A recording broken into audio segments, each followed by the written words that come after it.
M. Blondin. Oui. Ok. L'invité de aussi prendre un bureau. Avant tout, on peut se présenter parce que quand tu vas pour l'andayo, il va créer devant Nani et puis Ni. Merci. Comme on a Blondin Bokabela, Balamba, Nazali, biologiste médical. Et puis Awa Bokutinga, comme président national, il y a Conseil national des biologistes médicaux et technicien de laboratoire de la République démocratique du Congo, SENBEM en cycle. D'accord, président Blondin, d'entrer dans le G, les lots, ils ont le 15 avril, où on va célébrer la journée internationale, il y a biologie technique. Alors, vous, en tant que Nakata CNBM, vous placez journée sous quel cycle? Au fait, merci. Journée à l'élo, ils ont une journée encore particulière. En sens que, écoutez, Bisso, Mokili, Mobimba, ils ont la passe. Pour la bitumba contre l'ennemi, le coronavirus. Il y a un moment où ça a mis les athées. Donc, nous avons passé dans la méditation. Et puis, nous avons beaucoup en état d'urgence. Nous avons passé en mode confinement. Et belé le confinement. Nous avons fait un biso, baza pe na bitumba. C'est-à-dire, baza la mosala, pour na mosala ou autopona. Dans le laboratoire, nous avons une lobby, basana équipe il y a riposte, donc voilà un peu, mais dans l'ensemble, toute la méditation. Mais bien que nous passons dans le confinement, mais le monde ne manquera pas quand même par rapport à la journée, par rapport à la journée. Mon envie d'abord d'aller, mon encouragement. Mais bien, moment où tu vas passer, va te péler, va perdre l'espoir, va te péler, va s'en banga. Mais nous avons fait un message, et pas bandé pour nous, il y a pas de mibali, la biologiste médicale, la technicien de laboratoire, message espoir, message encouragement, base à la bangate, baye pas, pour la communauté, balongo la kubanga. Et pour la kosala mosala malamu, baye ba kotia compétence, c'est-à-dire na kata compétence wana toyekola komibatela. Donc il faut d'abord tomibatela biso moko yambo ya kobatela baninga baye ba ko se protéger. Totanga yango na classe de sécurité, règles d'hygiène, mais à un moment où particulier baye ba kotia yango en pratique. Parce que pour permettre bango bami batela na taba bateli ba ozana makasi pe ya kosalisa baimboka o bana posa na secours na biso. Donc message espoir, message encouragement, message ya félicitations na ba o bata kosala musala secours pour bazali vraiment na katia bitumba. Bazali vraiment face à un ennemi qui tue. Alors o bandimi o biso bandimi tondimi kosala c'est que il faut tout pesa na message espoir. Le 15 avril 2020, c'est la journée internationale du biotechnologiste. Chez nous, les biotechnologistes comprennent les biologistes médicaux et les techniciens de laboratoire. Cette journée est instituée depuis le mois de mai 2013 au cours des 10e rencontres de biologie technique à Brazzaville. Et parmi les recommandations, on a institué la journée du 15 comme étant la journée internationale de la biologie technique qui doit être célébrée. Et l'objectif principal est de se retrouver, et que les membres se retrouvent autour d'un thème pour échanger, réfléchir sur la profession, les difficultés rencontrées et dégager les perspectives d'avenir. C'est-à-dire c'est aussi une journée au cours de laquelle nous, la corporation, nous sensibilisons nos membres sur l'éthique et déontologie, la conscience professionnelle, l'amour du travail.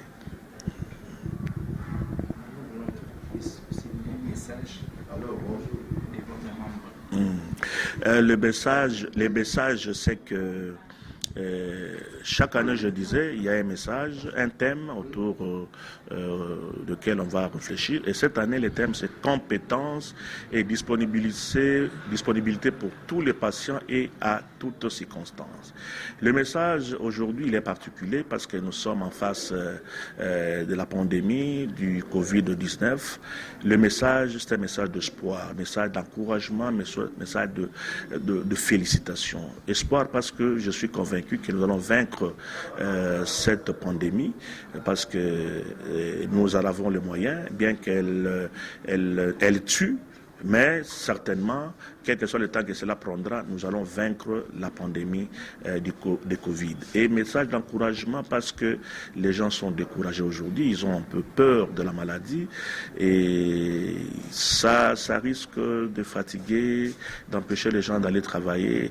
Et alors, je leur demande de reprendre espoir, d'être encouragés et félicitations pour ceux là qui sont aujourd'hui au front en train de travailler, parce qu'il y a de nos membres qui font chez nous le service minimum et d'autres aujourd'hui sont dans l'équipe de riposte. C'est un risque pris, mais on n'a pas de choix, c'est ce qu'on a accepté comme profession. On a prêté serment pour rendre service à la communauté. C'est ainsi que je leur lance ces messages-là, espoir, encouragement et félicitations. Africaine et biologie technique na Brazzaville. Du 13 au 17 mai 2013. Parmi les recommandations, il y a célébration, il y a journée le 15 avril comme journée, il y a biologie technique, journée, il y a biologiste, journée, il y a technicien de laboratoire. Objectif principal, les alliés, qu'on réfléchir sur la profession autour d'un thème. Chaque année, thème ezalaka, thème ezebele. Alors, ça a des réflexions sur la profession, la difficulté de tout et puis couper ça par perspective d'avenir. Alors, chaque année, thème ezalaka, année où ezali compétences et disponibilité du biotechnologiste pour les patients et en chaque circonstance. C'est-à-dire, les lots dans la biologiste médicale, natanga, dans la licencié, dans la qualité, il y a kusala, il y a une compétence. Et puis, par la disponibilité, les lots, les techniciens, biologistes compétents, tout ça est disponible. Pour la d'abord pour la mais pour la communauté. Compétence pour la disponibilité pour la communauté. Vous comprenez? Donc, année OEP, les alliés, message pour dire prophétique, un thème spécialement depuis avant, tu vas quitter que tu la corona. Le corona, les deux ont mais Busso, dans la lutte contre le corona, nous jouons un rôle très important. Busso laboratoire, de Tobendaka Makila. Tobendaka, nous sommes sur l'examen, Busso te confirmera que le coronavirus est zali. Donc, ça importance pour nous tous en général et Mikolo na katia corona to jouer rôle même. C'est-à-dire mboka les magasins aux labiso laboratoire bolobi nini. Est-ce que malade des ali to ezate? Bon, officiellement, on a connu des problèmes, bah invité à Kibiso na réunion à Liboso, malheureusement, bah Kanyel Biso porte. Nous osons croire que la démarche est pour récupérer Bissot. Mais au-delà de ça, tout ça, mais officiellement, la corporation est en Libanda. Mais l'Ike Zali qui va récupérer Bissot. Pour Benga Bissot. D'accord, puisque vous avez ouvert une parenthèse, comme il y a coronavirus, Monsieur le Président, c'est quelque chose qui est vraiment déplorable sur le terrain. Nous qui sommes sur le terrain, toujours qu'il y a des la population est inconsciente de l'existence du coronavirus. C'est le président parce que nous avons un secteur médical. Qu'est-ce qui a motivé cette inconscience-là par la population de l'eau? Ils appellent un danger permanent. Merci. Nous avons un bureau dans un gel. N'est-ce pas? Désinfectant. Nous avons un masque. Il a expliqué avant na salisa muninga na batela muninga ifunga mona mi batela mona bani muninga moko. C'est vrai.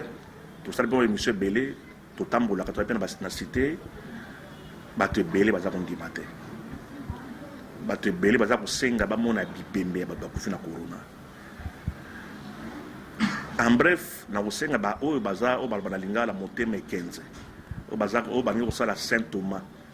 Na kosenga na bango baye bakondima ke maladi wana ezali peza koboma pasi ya corona nini ezali ndenge nini moto oyo kozwa yango mon pépé aux en face à moto à lobby au poussani nae c'est différent de la maladie de la sida et sengi par moyen moko particulier pour zoyamu et puis pour zoyamu sengi za la kaka bato ya oba sala makambo wana mais oyo moto za ko zoyamu en bref en 1000 ou à un mot bato babanga maladie bandi makizali bazela te ekomela bango po bandima lobi nalanaki compte rendu il y a secrétariat technique qui a lutte contre le corona ba lobby boy à partir il y a première semaine puis deuxième semaine il y a mois de mai taux il y a contamination à makasi OK déjà le lobby to comment il y a 241 cas bien que ma stabilité comme muke pour na il y a kufa il y a kufa éliminé ça fait une semaine tous na kam souté et mega lobby bien sûr yango na ipena profiter na féliciter équipe c'était hier. C'est-à-dire, on a pu profiter de féliciter l'équipe qui a riposte. Parce que ça m'a salé. Il y a solo ma coquille à mingité. Ma coquille à misal les amingité, mais bateau ya boanya bazali. Bateau mayel, tozai belé dans bokao. Il y a un sali que à un moment donné, stabilité comme qui. Oh, bateau ya. Bon, bah, pas si raison, n'a eu qu'on a raison, bah, pas si non raison à cause de décès n'a été. Bon, il y a un lobby, du surtout la nara où il y a voix officielle, n'est-ce pas? Bon, on a la ligne il faut le babos, il faut être, n'a eu qui dans la radio qui est Gérard Moulumba, papa Kouloutou, il y a président, il y a solo na ebi kufilité mais ceux qui pesa nango ceux qui na kati ya famille Tshisekedi bat tiaki tembe et que lelo ya solo akufina yango omoni ke o baza tia tembe bazela te komela bango malade za ya solo to bango biso to banga na kopesa exemple omoni eloko oyo mwana na mutayi singa etana za ma papa tu as oublié d'amener les désinfectants et là je fais déjà la lutte nanda ko yangai et moto no so mesala na yango on va reporter confinement. Bon, c'est un problème technique. Est-ce que confinement par intermittence, on a demandé ça qui m'a battu? Bon, on a la confiance à l'État dans Bissou. On a dit que il y avait des raisons. Peut-être que qui prêtait ça à moment il y avait des choses qui manquaient. Je pense que les avaient pas de recommandation il y a le comité technique de lutte contre le corona. Va proposer que dans la province, dans la commune Moussousou. Et banaki na Gombe. Lobby toyoki que presque toutes les provinces, à part 3 ou 4, des années en côté. Et là qui signe Gombe ça presque pas ça. Il y a miki ba kenna pe ba zongo. C'est-à-dire ba epasse ba kenna ikuna o baza ibele na. Vous comprenez? Même nombre ya lelo et ça en fait exactement la réalité parce que bato belé te baza la possibilité au ça là parce que test moi ça c'est que test moi ça coûter cher biologie moléculaire mais la mycologie va ça là de masse avec ma TDR test de diagnostic rapide et qu'on peut s'appuyer réellement image il y a solo il y a situation à boka na biso tant que se belé mais la nous wana biso laboratoire toi la musala pas biso tout ça la yango c'est on a fierté ngazali que musala to pona musala lokumu banso oyo minimizaka biso bayeba mosala ya lokumbi yango na mokolo neti ya lelo eza message topesi baninga na biso oyo tokabolaka mosala moko ezali mosala ya lokumu oyo balobaka français métier noble et parmi les professions nobles biso mpe eza mpe profession noble parce qu'au moment où le pays les chefs de l'état aza kozela laboratoire bolobi nini vous comprenez hein? Donc yango ezali encouragement bato balinga mosala topona bato balinga yango ata kokoso ezali tofutamaka malamu te balaboratoire ezali mal équipé. Je pense que c'est aussi par circonstance neti ya lelo oyo toza koleka baza komona importance ya laboratoire parce que makanisi konzi ya leta na biso na mikolo koya bakoyeba importance na biso toza banani pe muke bapesaka biso tokontinue kosenga mpe babakisa mpo toza mpe na komisa malamu tofutama malamu babongisa mpe balaboratoire. C'est le médecin qui a prêté les. Juste dans le serment, il y a serment de pasteur. lui pasteur. Okay. Voilà. Hein? Tu vas faire serment et biso te prêta. Hein? Et quelque chose sermenté. L'État là n'a sermenté. L'État, tout ça, il y a un message espoir. Et bien, il y a un banda kuna bango. Hein? D'abord, tant comme profession, mais biso tout ça bateau de la léon na bitumba. Vous comprenez? Pour nous foutre absolument. Donc, c'est que l'État, je suis pas congolais, et conseil n'y pas de démission de sécurité. Batika injustice. Jamais. Mon tazak, c'est quoi mon tazate. Donc, il y a un tas de choses à tout mais les gens bon bébé. Mais on appelle ça un bon bébé. C'est même là où tout ça comme ça là les lots. Hein? Ba perception sont bon ndenge risque ba musu bazana ngo biso tozana yango. Malade ou abobana mon tazak la corona. Il passe par nous. Ceux qui ba musu na tant comme professeur Moutouté. Qu'on soigner, qu'on consulter. On peut même consulter de loin. Ah, pas posant la ligne, mais nous, pour prélever, il faut toucher les malades. Risque à ma casse. Tu toucher malade, ou tu prélever pas naïe, tu manipuler un gros. Risque est augmenté. Malheureusement, c'est là où j'appelle la conscience à la décourager. Et l'espoir est permis. Donc, un peu ça, il y a un message espoir, message d'encouragement, message de félicitations. Voilà, Monsieur le Président, nous avons une question de curiosité. Le secrétaire général, il y a ONU, pour le Baki qui est en Afrique, ceux qui sont en France, un pays développé, et ils allaient encore au Bazali, la sécurité, ma case sur le plan, il y a sanitaire. Et en Afrique, ce sera le pire. Est-ce que vous affirmez aux autres confirmés au Yalobi? Ndeko journaliste obo ezala mundele ezala mutu mutakeleso nzambe tokani nzambe nda sala biso. Il y a que Dieu qui peut décider la vie à bateau. Les autres bafandi croient que l'Afrique c'est le pire. L'Afrique c'est le pire. Nous sommes dans les conditions climatiques différentes. Vous comprenez? Bah hypothèse des allées belles. Le chloroquine. Quand vous parlez de la chloroquine, ce chloroquine, ça vous sauver. Ce chloroquine, ça c'est une analyse qui n'engage que moi. Ok? Chloroquine, qui se contre la malaria. N'est-ce pas? Or, nous sommes en Afrique. Tout ça, la malaria, mboula la mboula. Et cette malaria, c'est mon hypothèse, c'est mon analyse. Et puis, ça a dit moi, immunité, moi, protéger contre la malaria. Bandeuropse belé balongambo kabakena mikilapoto ba fana na mikilapoto bazala condition de bisote bazala malaria de bisote ça dit protection contre la malaria bon bazala yangote probablement j'ai dit tant suspect pas sur la malaria il faut appeler un mal nécessaire et permettre de tous se protéger autrement na mindele probablement ce n'est pas ça n'engage que moi alors quand les blancs se disent que les pires té mindele basala bisote mindele sala mutuka à Sala Bilamba, mais à Sala Mototé. Merci, Président. On va chuter rapidement. Mon particulier, message moro, il y a Souka au de la suite par rapport à la journée, et puis la pandémie où ils ont dérangé même par pays occidentaux, même en chez nous, il y a la population toujours ignorante. D'abord, on va dans la journée, parce que nous sommes là, le jour particulier. Soit la lobby, les 16 ou les 14, je pouvais commencer par les messages de Corona, mais là, les messages, une journée particulière, je répète, message d'espoir. Tout le monde a et puis, un message sur la communauté, qui est l'hôpital, il y a médecin et infirmier. Parce que même les autorités, quand ils parlent dans leur message, les médecins n'a pas infirmier. Non, il n'y a pas que les deux professions.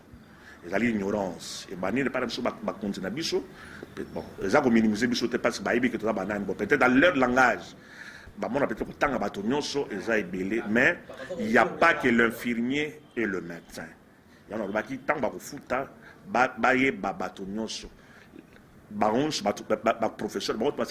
l'examen dans le laboratoire, c'est nous. Chacun, ils ont équipe. Je ne minimise personne et que personne aussi ne nous minimise. La classe. Il y a des gradués, il y a des licenciés, il y a des professeurs, des docteurs chez nous. C'est que il y a Zobaté, c'est un métier noble, une profession noble. Donc, la population, je répète ce que je viens de dire, babanga maladie. Tout respecter bageste barrière ekosauve biso mingi totika kosala Saint Thomas na ntango tokosala Saint Thomas ezala retard maladi soki na ndako na yo na nzoto na yo c'est trop tard ntango mosusu ozwa na place moko ke moyen ozala traité malamu eza te ozali mwasi okotika mobali ozali mobali okotika mwasi na bana eza passe donc tobanga maladi ezali eza koboma vraiment message ya suka kopesa la population yango corona ezali eza koboma mpe eza ya solo lokuta te. D'accord, merci. C'est moi qui vous remercie.